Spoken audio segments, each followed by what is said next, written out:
Geopolítico con el foco puesto en México, pero mirando también a lo que está sucediendo en Oriente Medio, con Estados Unidos evacuando sus bases tanto en el Líbano como en Qatar. Enseguida vamos a mirar la última hora en este sentido. Hay imágenes en las redes sociales que hablan también en estos momentos de evacuaciones en Siria. Vamos a mirar a la situación de tensión en Oriente Medio, vamos a mirar también a lo que va a ser en las próximas horas el 4º aniversario de la guerra en Ucrania, con Zelensky acusando a Putin de haber iniciado la Tercera Guerra Mundial, y vamos a mirar también a las amenazas de Trump al comercio mundial, con mensajes en las redes sociales que iba poniendo en los últimos minutos. Pero antes vamos a empezar con las últimas horas, vamos a empezar mirando precisamente a la guerra entre Rusia y Ucrania, y es que drones ucranianos han golpeado la estación de bombeo de petróleo de Kareikino, en la República Rusa de Tartaristán. Ha sido alcanzada y posteriormente se ha originado un incendio, es lo que apuntan varias fuentes, varios medios internacionales. La instalación es un nodo estratégico que alimenta el oleoducto Druzhba, es decir, una de las principales rutas de exportación de crudo ruso hacia Europa Central. Autoridades rusas afirman que el incendio fue provocado por los restos de un dron derribado, mientras que fuentes próximas a Ucrania describen este incidente como un ataque dirigido con dron contra la infraestructura energética. Aunque todavía no hay cifras oficiales sobre el alcance exacto de los daños, las imágenes y reportes apuntan a afectaciones significativas en la instalación. Este suceso podría complicar aún más los flujos de crudo a través del sistema Druzhba hacia países como Hungría y Eslovaquia, que estaban amenazando en las últimas horas a Ucrania con cortar su ayuda de electricidad. Y a todo esto vamos a mirar a Estados Unidos, que evacuaba decenas de empleados de su embajada en Beirut como medida de precaución en medio de la preocupación por posibles ataques en Oriente Medio. Es lo que informa este lunes el medio libanés LBCI. Dice que la evacuación se realizó ante el aumento de la tensión regional. El fin de semana, la CBS, la cadena estadounidense, también informaba de evacuaciones que han tenido lugar sobre todo en Qatar, en la base Al-Udeid. Y a todo esto vamos a mirar también a Zelensky, y es que el presidente ucraniano considera que el presidente ruso Vladimir Putin ha empezado la Tercera Guerra Mundial y que la única respuesta ante esto es una presión militar y económica para obligarlo a retirarse de Ucrania. Decía, creo que Putin ha comenzado la Tercera Guerra Mundial. La pregunta es cuánto territorio podrá conquistar y cómo detenerlo. Dice Zelensky que Rusia quiere imponer al mundo un estilo de vida diferente y cambiar la vida que la gente ha elegido. Es lo que apuntaba el propio Zelensky en una entrevista en la BBC. Expresaba su rechazo a pagar el precio durante el fuego exigido por Vladimir Putin, que implicaba retirarse de un territorio estratégico que Rusia no ha logrado capturar a pesar del sacrificio de decenas de miles de soldados. Y mientras tanto, Donald Trump recurría a Truth Social este lunes para comentar una vez más el fallo de la Corte Suprema que revocaba sus aranceles globales. Advertía que tiene autoridad para tomar medidas drásticas contra otros países. Señalaba que el tribunal le ha otorgado mucho más poder y fuerza que antes de su decisión. Dice, para empezar, puede usar las licencias para cometer actos absolutamente terribles contra los países extranjeros, contra aquellos que nos han estafado durante décadas. En este contexto hemos visto el movimiento por parte de la Unión Europea que, se lo contábamos ahora mismo, noticia de última hora, apuntaba a congelar el acuerdo comercial. La votación del acuerdo comercial entre la Unión Europea y Estados Unidos de momento se congela. La votación se pospone a expensas de lo que ocurra con Donald Trump. Muy pendientes del presidente de Estados Unidos, que por cierto va a hablar en los próximos minutos. Nosotros vamos allá con los expertos, vamos allá con los invitados y tenemos a Adrián Zelaya, presidente de EK Group. ¿Qué tal, Adrián? Muy buenas tardes. Hola, buenas tardes. Encantado de estar con vosotros y con mis dos compañeros. Pues tenemos también a Carlos Rucauf, analista político. ¿Qué tal, Carlos? Muy buenas tardes. Un placer para mí estar como siempre con ustedes.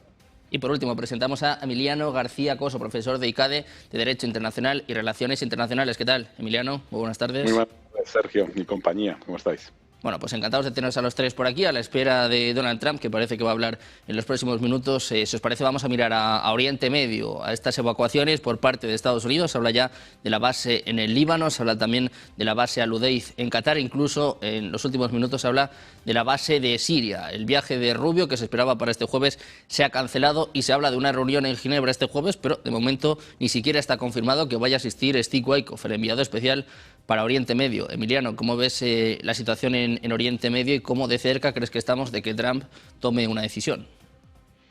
Bueno, pues si tenemos en cuenta que hubo movimientos similares la anterior vez que se produjo el bombardeo de las instalaciones nucleares iraníes, pues se puede deducir que Estados Unidos está más por llevar a cabo bombardeos selectivos en determinados objetivos previamente determinados, especialmente dentro de los miembros que integran el régimen de los ayatolás y también la Guardia Revolucionaria, que de conversaciones de paz, porque la última oferta que ha hecho el ministro de Asuntos Exteriores iraní, Araghchi, ha sido que no tendría inconveniente en estudiar o explorar la fórmula que las empresas norteamericanas que fueron expropiadas con la Revolución Islámica vuelvan a operar en Irán. Es decir, que más abiertos al diálogo y al intento de alcanzar un acuerdo por parte de las autoridades iraníes, parece que no hay más posibilidades, porque obviamente pueden renunciar al programa nuclear porque se presume o se considera que se puede volver al sistema de supervisión nuclear que existía en el acuerdo del 2018. Incluso existe la posibilidad de que países le entreguen el uranio enriquecido necesario para la aplicación civil. Pero lo que no va a renunciar es al programa de misiles interno. Podría incluso lograrse presionar a aquellos misiles que lleguen más allá de 3.000 kilómetros, pero los de medio y corto alcance, entre 1.500 y 300, dudo mucho que quieran renunciar los propios iraníes porque forma parte, digamos, de su ejercicio de defensa nacional. Entonces, esos movimientos, yo creo el de Siria tiene otra significación, la retirada de una de las bases al sur de Siria junto a Jordania, pero la retirada, si finalmente se confirma, de personal no esencial en Beirut por el tema de Hezbollah y en Qatar, que está la base aérea más importante de las tropas norteamericanas en el exterior, en la zona de Oriente Medio, puede indicar que estamos más próximos a un ataque selectivo que a una negociación el jueves, si viene Wizcott o no viene Wizcott, que eso está todavía por confirmar, como bien has dicho, Sergio. Bueno, pues a la espera de si se confirma o no esta reunión, el ministro de Exteriores iraní, Abbas Araghchi, está diciendo en estos momentos que no se busca un acuerdo provisional con Estados Unidos. También está poniendo un poco en tela de juicio esta reunión del jueves en Ginebra, mientras, Carlos, el foco está puesto sobre todo en estas evacuaciones de las bases de Estados Unidos. Hoy India advertía a sus ciudadanos, Alemania y Polonia hacían lo propio el pasado viernes. Estamos viendo movimiento de tropas de Estados Unidos. Esto recuerda mucho a lo que pasó en junio del año pasado, ¿no? Esta guerra de 12 días. Miren, yo tengo absolutamente claro que este jueves Irán tiene la última oportunidad de salvar su país y la vida de su clase dirigente, por lo menos. Claramente están corriendo los 10 días del ultimátum de Donald Trump. Trump ya ha puesto en la zona 2 portaaviones y una estructura misilística capacitada no solamente para tomar el control de Hormuz, sino para destruir lo más importante que tiene Irán en materia de estructura misilística y estructura de defensa. El tema central que tiene que entender Irán, y hasta ahora no lo ha entendido, o a lo mejor el canciller no puede lograr que el Ayatollah Khamenei le dé la posibilidad de hacerlo, es que tienen que renunciar no solamente a la carrera nuclear que tenían un camino sencillo que le ofreció Putin. Putin le dijo, Rusia puede enriquecer el uranio y darle uranio para fines pacíficos a Irán sin que la comunidad internacional piense que van a armar una bomba nuclear. Hasta ahora no aceptaron eso. Pero aunque lo aceptaran no es suficiente porque, como bien aclaró el vicepresidente Vance, las líneas rojas son 2. La otra, que se acaba de citar, es la misilística. Claramente Estados Unidos quiere que el poder misilístico de Irán se reduzca en forma tal que no corra riesgo la existencia misma del Estado de Israel. Y de eso se habló en la reunión entre Trump y Netanyahu, la primera de este año, pero tuvo 5 el año pasado los líderes de ambos países. Y está muy claro que Donald Trump está dispuesto a garantizar que Israel no sea destruido por sus vecinos. Tengamos en cuenta, siempre hay que tenerlo en cuenta, que todos los que rodean a Israel no lo han reconocido como Estado. Y en consecuencia, lo que tiene Israel en juego siempre es su subsistencia. Claramente, la respuesta de Irán puede ser muy fuerte sobre el Estado judío, pero también está muy claro que tanto el líder norteamericano como el judío han tomado la decisión de avanzar sobre una guerra que puede ser una guerra corta y de impacto fuerte, o puede ser una guerra más larga. Siempre la guerra es un mal negocio para el mundo, y todos tendrían que comprender que hay que tratar de hacer el máximo esfuerzo para evitarlo. Pero quien más tiene que comprender esto es Irán, porque Irán es una estructura dictatorial, teocrática, a la que aún sus aliados no lo quieren ver con un poder tal que pueda expandirse. Cuando llegó el momento de la discusión de las armas nucleares, toda Europa estuvo de acuerdo en que nadie quiere a un Irán con bombas nucleares, y por eso cuando bombardeó en su momento Estados Unidos la zona de enriquecimiento de uranio de Irán, no hubo ninguna otra reacción que alguna tibia protesta. Bueno, ahora estamos frente al momento clave. Ya no necesita Israel pasar por un país árabe para bombardear a la estructura iraní. Lo van a hacer los norteamericanos desde sus portaaviones. Portaaviones, estaban viendo las imágenes del US Gerald Ford, que se dice que ya está en Grecia, se dice que podría llegar a Israel entre el martes y el jueves. Por cierto, tenemos ahora mismo caídas en el Dow Jones, tenemos ya caídas en torno al 1% en los mercados en Estados Unidos, sobre todo por estas amenazas arancelarias de Donald Trump. Enseguida vamos a eso, pero antes, Adrián, te quiero preguntar por lo mismo. Esta evacuación de algunas bases de Estados Unidos en Oriente Medio, el US Gerald Ford, que empieza a acercarse, y estas conversaciones en Ginebra, pues que ahora mismo están en tela de juicio, están en duda. Sí, están en una situación de estancamiento, evidentemente, ¿no? Algo previsible, y frente a lo cual, pues bueno, los comentarios sobre que pueden tener continuidad tampoco nos dejan demasiado tranquilos, sabiendo lo que ha sucedido en anteriores ocasiones, en las que incluso había fechas fijadas para la reunión y de pronto Irán se encontró con el ataque de Israel y de Estados Unidos, ¿no? Bien, esta evacuación de bases, bueno, tiene distintas connotaciones. Por un lado, puede alertarnos sobre una implicación directa de Estados Unidos en el posible conflicto, que es algo de alguna forma previsto. Es decir, mientras que lo que se llamó la Guerra de los 12 días fue fundamentalmente un conflicto entre Israel e Irán, el riesgo, o quizás lo que estaba intentando Israel, es que este conflicto suponga una implicación sustancialmente mayor de Estados Unidos.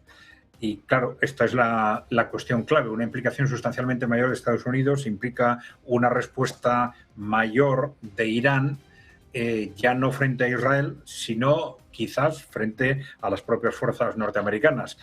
En ese sentido, esa evacuación de las bases puede incluso facilitar un camino. Es decir, no es lo mismo que Irán responda a un ataque estadounidense atacando bases norteamericanas y produciendo importantes bajas entre los soldados norteamericanos, o que ataque esas bases sin que se produzcan bajas significativas.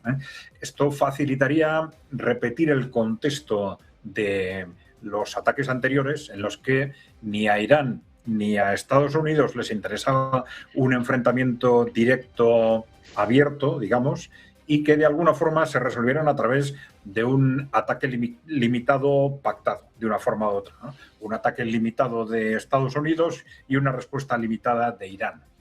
Ahora la sensación es que si se hace algo similar va a ser un ataque, digamos, menos limitado. Se sigue pensando que ni a Estados Unidos ni a Irán les interesa un enfrentamiento abierto. Queda siempre abierta la opción alternativa de un descabezamiento. No hay que descartarlo, a pesar de que los intentos anteriores hayan resultado fracasados, tanto al comienzo de la Guerra de los 12 días como los intentos de revolución de colores de hace unos meses resultaron fracasados. Son claramente, ahora se está abriendo otra vez otra oleada de protestas, pero la verdad es que la credibilidad internacional de estas protestas es cada vez menor. Todo el mundo sabe que están organizadas fundamentalmente por elementos del Mossad, de la CIA y del MI6, y la población iraní fundamentalmente es perfectamente consciente de esto, ¿no? El eco que puedan tener estas revueltas va a ser de cualquier forma muy limitado. no hay que descartar que haya unas capacidades informativas de un nivel determinado que lleven a un cierto descabezamiento que no podemos prever ni valorar. Pero prescindiendo de ese elemento, yo creo que hay que seguir pensando por lógica en que vamos a seguir estando ante un contexto de ataque limitado y respuesta limitada, aunque lamentablemente todo hace pensar que no van a ser tan limitados como en las ocasiones anteriores. Bueno, pues a la espera de ver qué ocurre en Oriente Medio, a la espera de ver hasta dónde llega el ataque de Estados Unidos, es que finalmente se produce. Lo que seguro que va a suceder mañana es que va a tener lugar el 4º aniversario de la guerra en Ucrania. Hemos visto las declaraciones por parte de Zelensky, que acusa a Vladimir Putin de iniciar la Tercera Guerra Mundial. Empezábamos contándoles esta noticia de última hora que apunta a drones ucranianos que han golpeado pues un bombeador de petróleo ruso. Se dice que tenía que ver con el oleoducto Druzhba, es decir, que tiene que ver tanto con Eslovaquia como con Hungría, aumentando más la tensión a unas horas, ¿no?, de que tenga lugar este 4º aniversario. Emiliano, te quiero preguntar por esto, ¿qué te parecen las declaraciones de Zelensky, sobre todo este nuevo frente que se le abre a Ucrania con Hungría y con Eslovaquia? Hay que recordar que son los países que están frenando, por ejemplo, el 20º paquete de sanciones, o incluso que pueden frenar la adhesión de Ucrania a la Unión Europea. Bueno, en cuanto a la perspectiva dentro de la Unión Europea, pues podrán bloquear el paquete de sanciones, podrán bloquear algún tipo de acción de ayuda militar como colectivo, porque eso requiere la unanimidad dentro de la Unión Europea, pero de ahí a cualquier otra medida o que sea, digamos, un obstáculo a mantener las ventajas arancelarias o comerciales que tienen los productos ucranianos dentro de la Unión Europea, no es necesario ni el voto de Hungría ni el voto de Eslovaquia, porque se requiere mayoría cualificada. Otra cosa sería el acceso o la candidatura de Ucrania dentro de la Unión Europea, que si se produce las fechas que está previsto, que sería a finales del 2027, también requeriría la unanimidad por parte de los 27 Estados miembros. Entonces, eso quizás pueda ser un obstáculo en la estrategia que tenga el señor Zelensky respecto a los ataques o contraataques, o si debe abrir, cerrar bueno, es que restaurar no puede porque ha sido un territorio ruso, entonces pues sería la parte ucraniana. Y en cuanto a la acusación de la Tercera Guerra Mundial, todo depende de qué entendamos por Tercera Guerra Mundial. Si por Tercera Guerra Mundial entendemos la implicación de actores distintos a los enfrentados, sistemas de ayuda económica y militar, envío de soldados, como es el caso de Corea del Norte a Rusia, pues efectivamente llevamos ya más de 2 años en una especie de Tercera Guerra Mundial, pero regionalizada o localizada en el territorio ucraniano. Entonces, bueno, pues efectivamente el que lo causó fue el señor Putin, con ese intento de anexión por la fuerza de forma rápida y eficaz, que le salió mal, y a partir de ahí nos hemos encontrado que, a pesar de todos los argumentos y todas las fases por las que hemos pasado en estos 4 años, pues las tropas ucranianas, peor dotadas y, digamos, con menos capacidad de respuesta, han resistido nada más y nada menos que al ejército ruso y, sobre todo, al envío masivo de soldados rusos sin ningún tipo de explicación, que mueren más de 3.500 al mes y que se calcula que llevan ya 1 millón entre muertos y bajas, porque el señor Putin no tiene que dar explicaciones a la Duma rusa ni a la sociedad rusa, que no sabe ni la mitad de lo que está ocurriendo en el campo, digamos, de batalla. Entonces, bueno, pues si el señor Putin quiere seguir matando a sus ciudadanos en una guerra que no le va a llevar a ningún lado, porque no le va a llevar a ningún lado, sinceramente, además de la situación económica en la que ya se encuentra inmersa, pues bueno, pues es una decisión que la sociedad rusa tendrá que ver cómo pide luego responsabilidades al señor Putin, si eso puede. Pero efectivamente, dependiendo cómo la califiquemos, se podría decir que es una Tercera Guerra Mundial, porque hay muchos actores y muchas fuentes de suministro, aunque los que estén en conflicto sean solamente o supuestamente solo 2.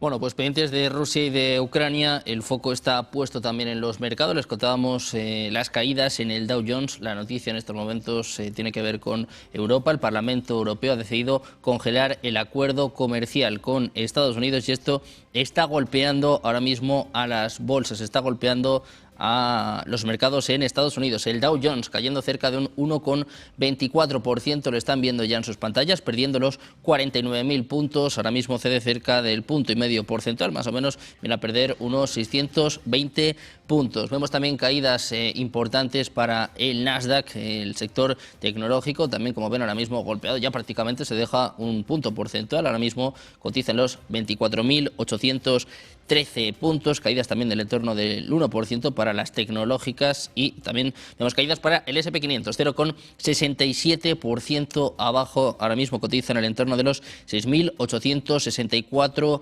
puntos. Europa contraataca después de meses de humillaciones. Saben que bueno, pues este viernes Trump se llevaba un revés histórico que enseguida vamos a analizar, sobre todo con esta decisión de la Corte Suprema. Hemos visto los mensajes, las advertencias por parte de China, y Europa, que estaba amagando, finalmente ha golpeado, finalmente ha congelado este acuerdo comercial con Estados Unidos, que bueno, pues es una de las noticias que está ahora mismo provocando caídas en Wall Street, pendientes de lo que puede llegar a ser un lunes negro, pendientes de esta caída en los mercados. Nosotros vamos a seguir mirando a la geopolítica. Mañana, sobre todo, el mundo va a estar pendiente de este cuarto aniversario de la guerra en Ucrania. Se espera coalición de voluntarios, se espera que Ursula von der Leyen vaya también a visitar a Volodymyr Zelensky, mientras el presidente ucraniano está acusando a Putin de iniciar la tercera guerra mundial. Carlos, te quiero preguntar por esto, ¿cómo ves la situación en torno a Ucrania y sobre todo cómo podemos acercar, o si crees que estamos cerca o no de un acuerdo?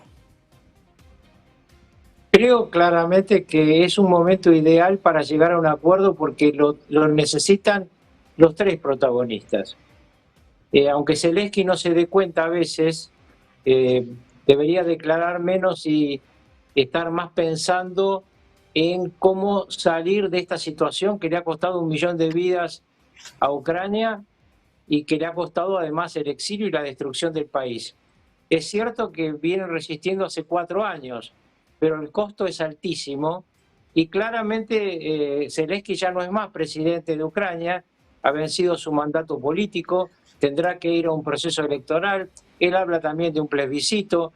Lo importante que tendría que entender la cúpula dirigente ucraniana es que a ellos les conviene la paz, le conviene a Putin por razones bastante obvias que ya han sido descritas, y le conviene a Estados Unidos porque Donald Trump va a elecciones el 3 de noviembre y no quiere tener otro conflicto abierto. Él quiere quedar como el hombre que cierra conflictos, aunque está a punto de abrir uno en Medio Oriente, ¿verdad?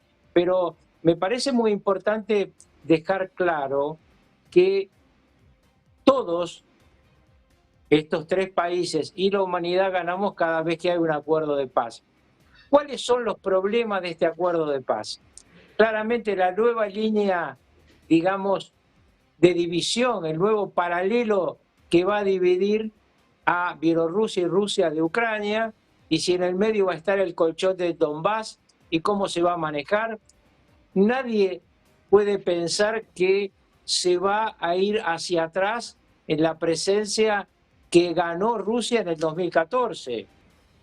Crimea, Sebastopol, todo eso, Rusia lo tiene ya incorporado, no lo va a poner en la mesa de negociaciones, porque además recordemos que en ese momento Europa y el gobierno de Obama prácticamente se lo convalidaron, aunque no hubo ningún acuerdo. En consecuencia, acá hay que definir el Donbass, hay que definir Zaporilla, hay que dejar claro cómo se le da seguridad a Ucrania, porque obviamente no puede ser dentro de la OTAN, tiene que ser con una figura que defienda estas fronteras y que no esté dada con una presencia en la OTAN de Ucrania, que es parte central de por qué este conflicto comenzó.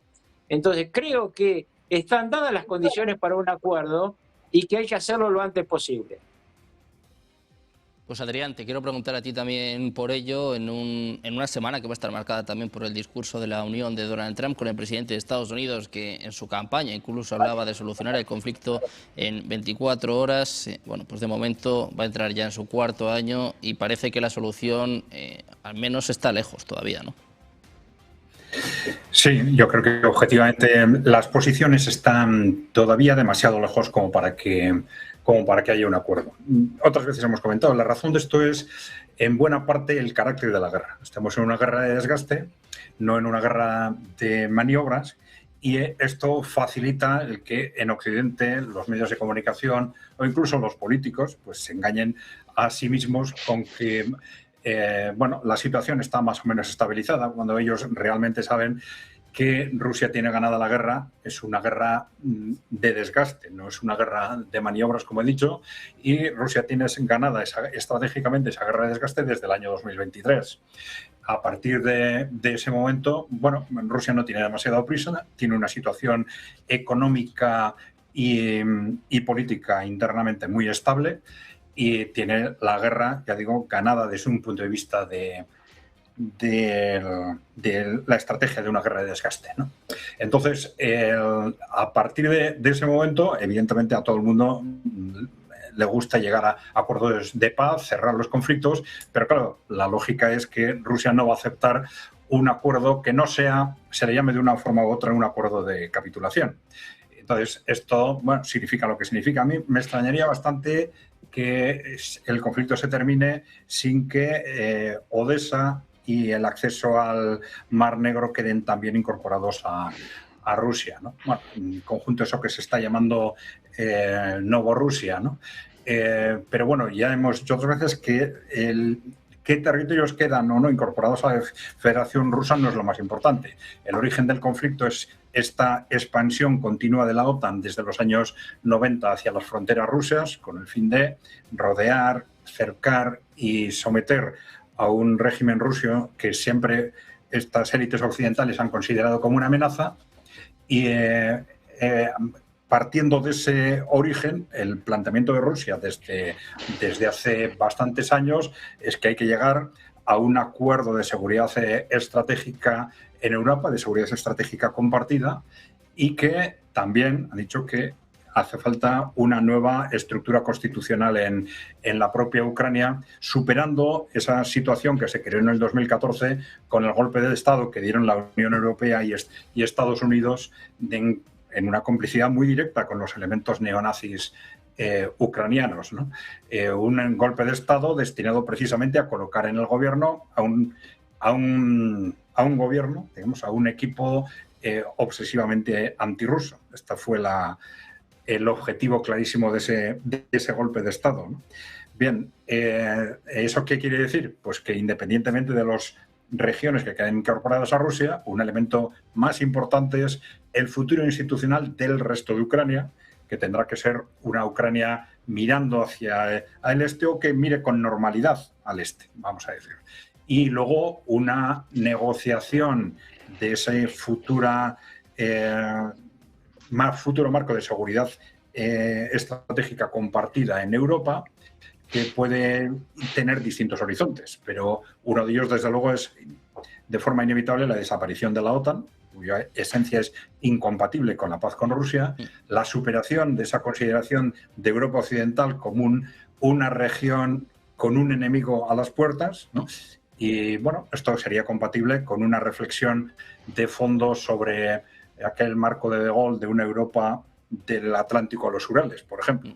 ¿Por qué no? Eso sería una evolución natural una vez que se supera el conflicto. Pero todavía estamos tan lejos de esto, sobre todo por la posición radical de las potencias europeas más belicistas, que yo creo que en este momento es muy, muy difícil que haya realmente un acuerdo.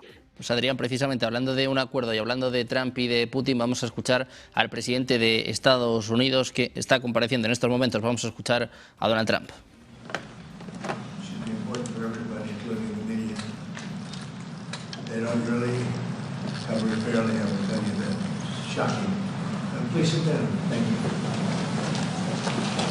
Gathered here today for a truly solemn occasion.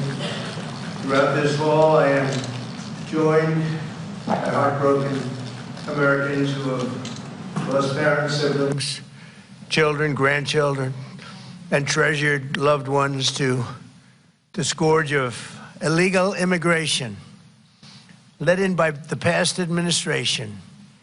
Millions and millions of people from jails, millions and millions of people from countries that we don't want to know about.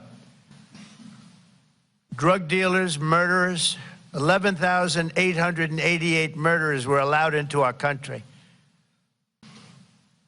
by the Biden administration.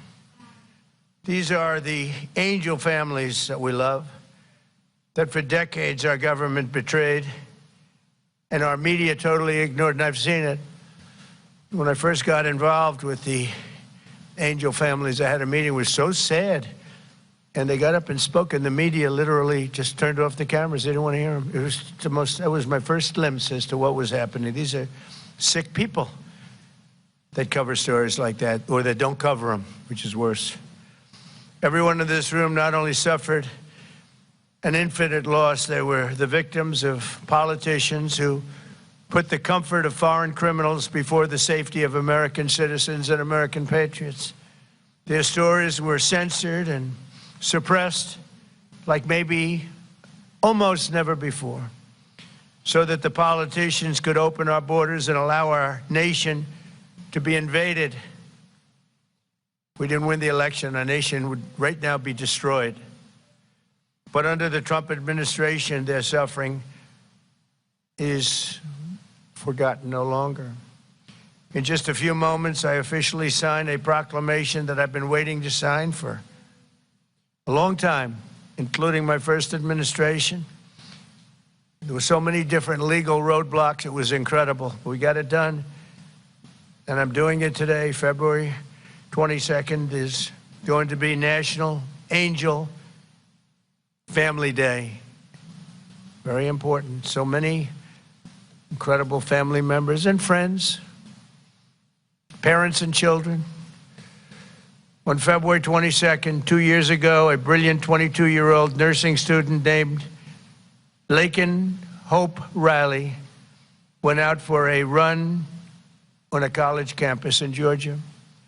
Laken was viciously attacked, brutally beaten and murdered by an illegal alien gang member who the last administration heartlessly released into our country. No problems. Let them in. They let in everybody. They didn't check anybody. They let in everybody. Among the first bills I signed into law after taking office last year was the Laken Riley Act. I'm so proud of it. To ensure illegal alien criminals are rapidly removed from the United States of America, if that's okay with the media. That bill has already been really playing a big role in the life of our country. It's resulted in over 21,000 illegal alien arrests, 21,000.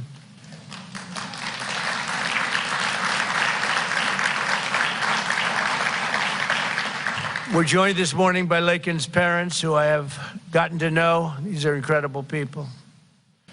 And I want to ask Laken's mother, Allison, to please come forward and say a few words, please.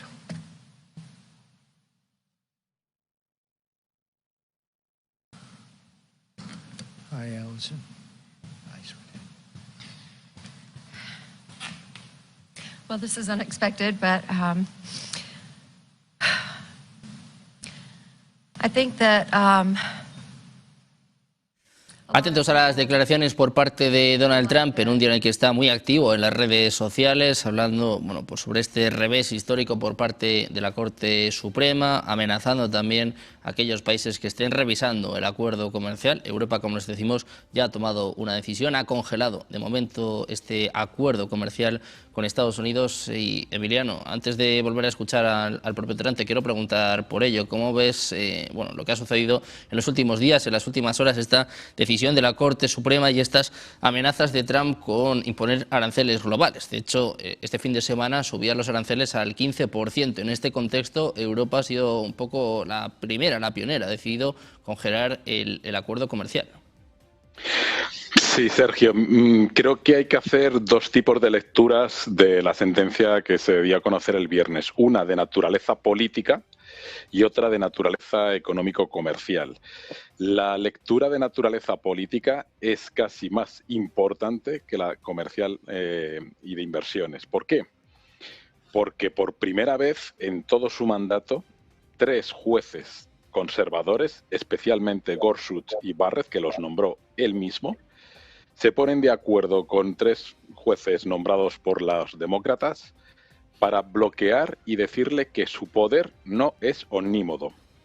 Es decir, que no es un emperador, no es un rey, como ya ocurrió en otras sentencias, sino que han cambiado de opinión eso Tribunal Supremo, que va a tener inmunidad con los actos que haga, pero que ese poder no es omnímodo. Por lo tanto, esa sentencia en términos políticos significa el primer paso dado por el único poder que puede controlar a este señor y a su capacidad de hacer todo lo que está en su mano para crear el caos, para decirle, a partir de ahora te tienes que poner de acuerdo con el Congreso. Y tiene un problema en el Congreso, que incluso los republicanos, muchos de los republicanos electos, son contrarios a esta política arancelaria, especialmente en algunos estados que han visto exponencialmente incrementar los costes de sus votantes. Entonces, la lectura política es el primer gran revés político y por eso está el contenido de este discurso que está dando, porque da igual que hubieras puesto este discurso hoy, que hace 4 meses o 3 meses o que hace 1. Otra vez vuelve a intentar invocar el aspecto irracional, el miedo a la inmigración y vuelve a declarar el 22 de febrero como Día de la Familia con lo de Georgia. En cambio, era un enfermero. ¿Por qué no ha hablado de la enfermera a la que mataron con un disparo, con 2 disparos en Minneapolis, o al enfermero que también mataron en Minneapolis? Es decir, de esos no dice nada y son ciudadanos norteamericanos. Entonces, está claro que este discursito que nos acaba de soltar es simplemente porque ha visto que las consecuencias políticas de la sentencia el viernes ya están aquí.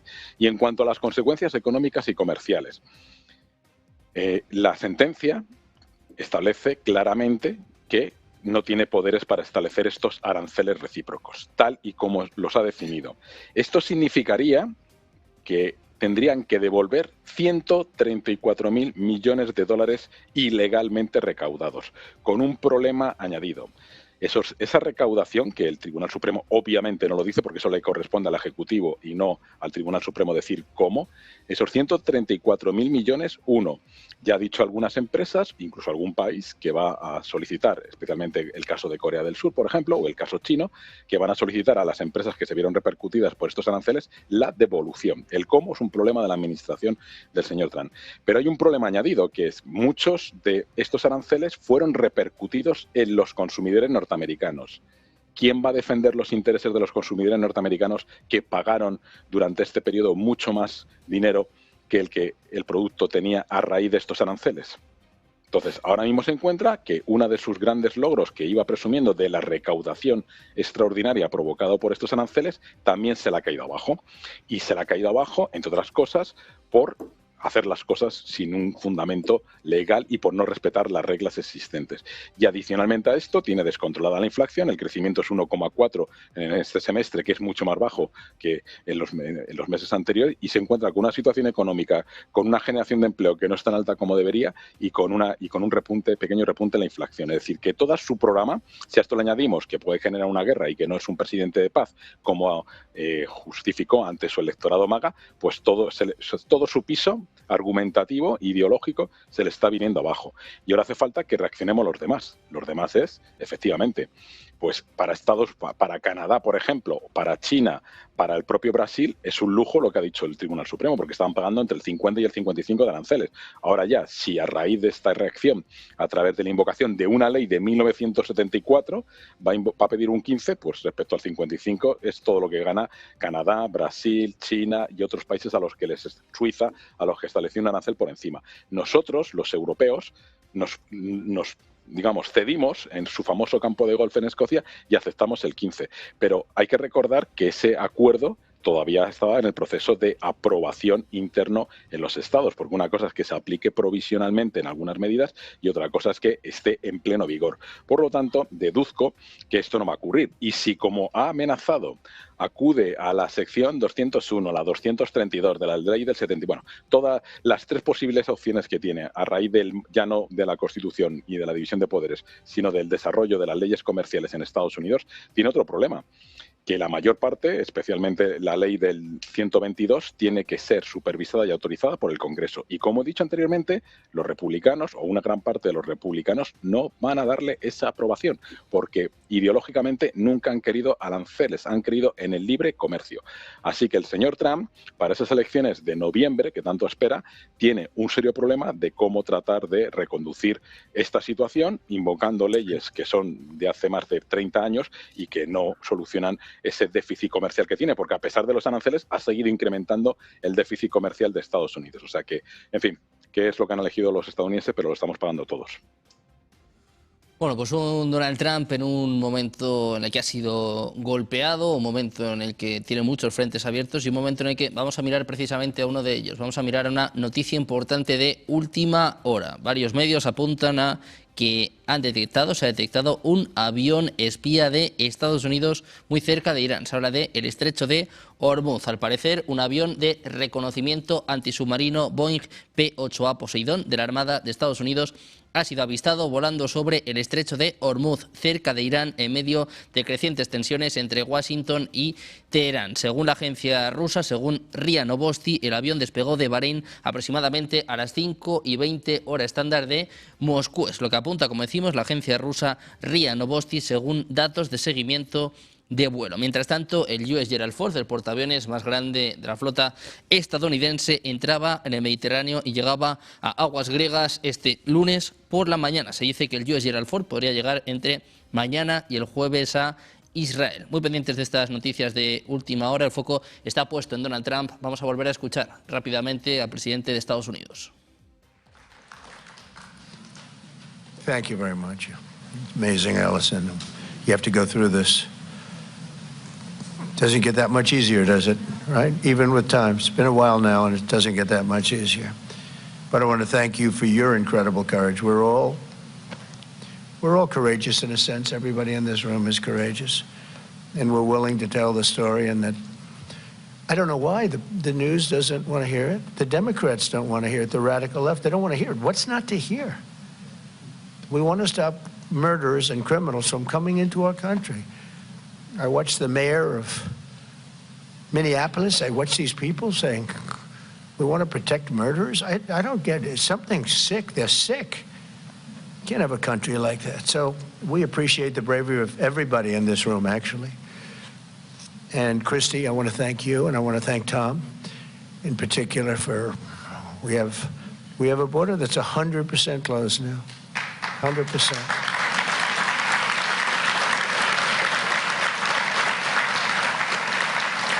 So Lakin's story is even more tragic because her death was completely preventable. This shouldn't have happened. Guy should never have been here. Not only should her killer not have been released into our country in the first place, but he was released a second time after being arrested in New York City.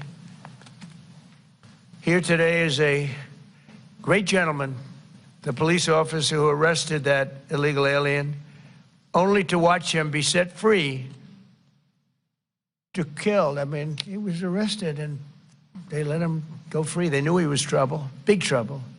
Many of them are like that. They release him knowing it's going to kill again, but they released him and set him free to kill Lakin. So I'd like to have Ethan Carreri come up, please. He's a great, highly respected police officer, and you could explain what happened. Come on up. Thank you, Ethan.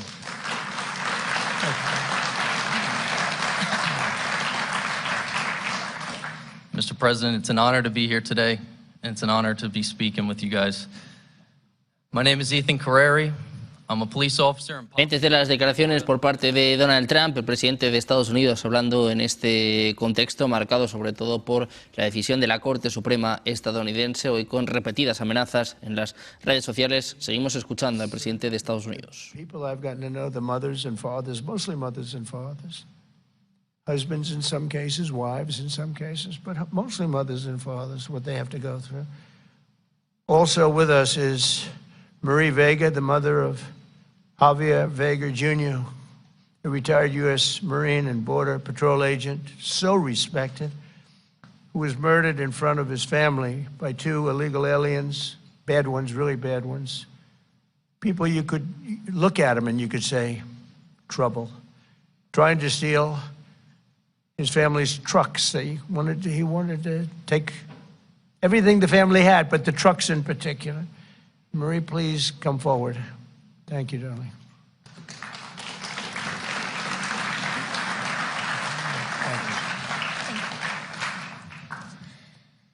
President Trump, on behalf of my family and I, thank you for hosting this beautiful. Desde los mensajes de Donald Trump en este momento de tensión en torno a Oriente Medio, y sobre todo este momento en el que se sigue hablando de este revés histórico de esta decisión de la Corte Suprema. Adrián, te quiero preguntar a ti también por esto, el varapalo que se llevaba el pasado viernes el presidente de Estados Unidos y cómo puede afectar también a los acuerdos comerciales. Hoy hemos visto avisos por parte de China y hemos visto a Europa que por una vez actúa. De momento congela este acuerdo comercial con Estados Unidos.